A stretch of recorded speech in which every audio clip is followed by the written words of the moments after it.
إياك نستعين اهدنا الصراط المستقيم صراط الذين أنعمت عليهم غير المغضوب عليهم ولا الضالين. ولقد آتينا داود وسليمان علما وقال الحمد لله الذي فضلنا على كثير من عباده المؤمنين. وورث سليمان داود وقال يا أيها الناس علمنا منطق الطير وأوتينا من كل شيء إن هذا لهو الفضل المبين. وحشر لسليمان جنوده من الجن والإنس والطير فهم يوزعون حتى أتوا على باب النمل قالت نملة يا أيها النمل ادخلوا مساكنكم لا يحزننكم سليمان وجنوده وهم لا يشهدون. فتبسم ضاحكا من قولها وقال رب أوزعني أن أشكر نعمتك التي أنعمت علي وعلى والدي وأن أعمل صالحا ترضاه وادخلني برحمتك في عبادك الصالحين. وتفقد الطير فقال ما لي لا أرى الهدهد أم كان من الغائبين لأعذبنه عذابا شديدا أو لأذبحنه وليأتيني بسلطان مبين. فمكث غير بعيد فقال أحط بما لم تحط به وجئتك من سبأ بنبأ يقين. إني وجدت امرأة تملكهم وأوتيت من كل شيء ولها عرش عظيم. وجدتها وقومها يسجدون للشمس من دون الله فزين لهم الشيطان أعمالهم فصدهم عن السبيل فهم لا يهتدون.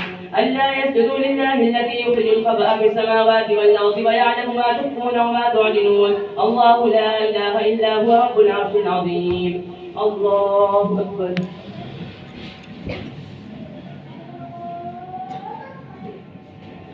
الله أكبر. قال سننظر وصدقت أم كنت من الكاذبين. اذهب بكتابي هذا فألقه إليهم ثم تول عنهم فانظر ماذا يرجعون. قالوا يا أيها الملأ إني ألقي إلي كتاب كريم إنه من سليمان وإنه بسم الله الرحمن الرحيم ألا تعلوا علي وأتوني مسلمين. الله أكبر. سمع الله لمن حمده. الله أكبر.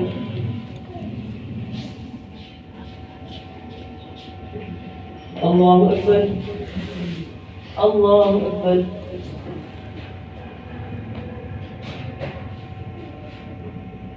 الله أكبر. الحمد لله رب العالمين الرحمن الرحيم مالك يوم الدين إياك نعبد وإياك نستعين اهدنا الصراط المستقيم صراط الذين أنعمت عليهم غير المغضوب عليهم ولا الضالين. قالت يا أيها الملأ ائتوني في أمري ما كنت قاطعا أمرا حتى تشهدون والأمر إليك فانظري ماذا تأمرين. قالت إن الملوك إذا دخلوا قرية أفسدوها وجعلوا أعزة أهلها ذلة وكذلك يفعلون. وإني مرسلة إليهم بهدية فناظرة بما يرجع المرسلون. فلما جاء سليمان قال أتمدونني بمال فما آتاني الله خير مما آتاكم بل أنتم بهديتكم تفرحون. ارجع إليهم فلنأتينهم بجنود لا قبل لهم بها ولنخرجنهم منها ذلة وهم صاغرون. قال يا أيها الملأ أيكم يأتيني بعرشها قبل أن يأتوني مسلمين. قال عفريت من الجن أنا آتيك به قبل أن تقوم من مقامك وإني عليه لقوي أمين. الله أكبر. سمع الله لمن حمده. الله أكبر.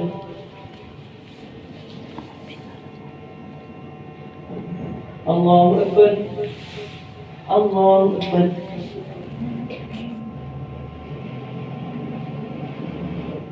الله أكبر.